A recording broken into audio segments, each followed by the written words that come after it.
పులివెందుల పట్టణంలో స్థానిక డీఎస్పీ కార్యాలయం, urban police station, traffic police station సహా పలు ప్రభుత్వ కార్యాలయాల్లో 77వ గణతంత్ర దినోత్సవ వేడుకలు ఘనంగా నిర్వహించారు.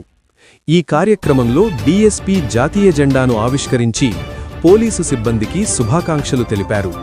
అనంతరం ఆయన మాట్లాడుతూ, భారత రాజ్యాంగం కల్పించిన హక్కులు, బాధ్యతలను ప్రతి పౌరుడు గౌరవించాలని, దేశ సమగ్రత, ఐక్యతను కాపాడడంలో ప్రతి ఒక్కరూ భాగస్వాములు కావాలని పిలుపునిచ్చారు.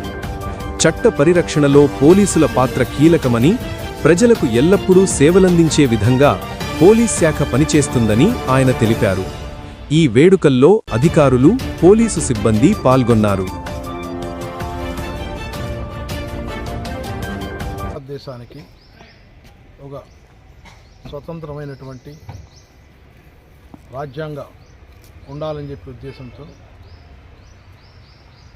మన డాక్టర్ బిఆర్ అంబేద్కర్ గారు అధ్యక్షతన ఈ భారతదేశానికి ఒక రాజ్యాంగం కావాలి, మన భారతదేశానికి ఏ రకంగా పరిపాలన అందించాలి, దానికి సంబంధించినటువంటి విషయాలు ఆ రోజుల్లో ఒక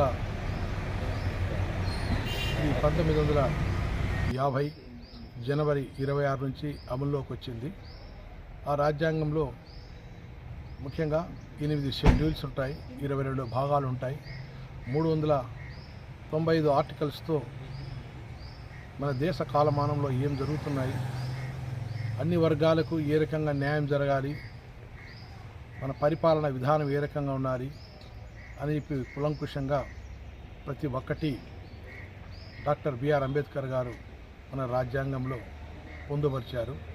వారు రాసినటువంటి రాజ్యాంగం ఈ దినం అంటే 1950 జనవరి 26 నుంచి అమల్లోకి వచ్చింది.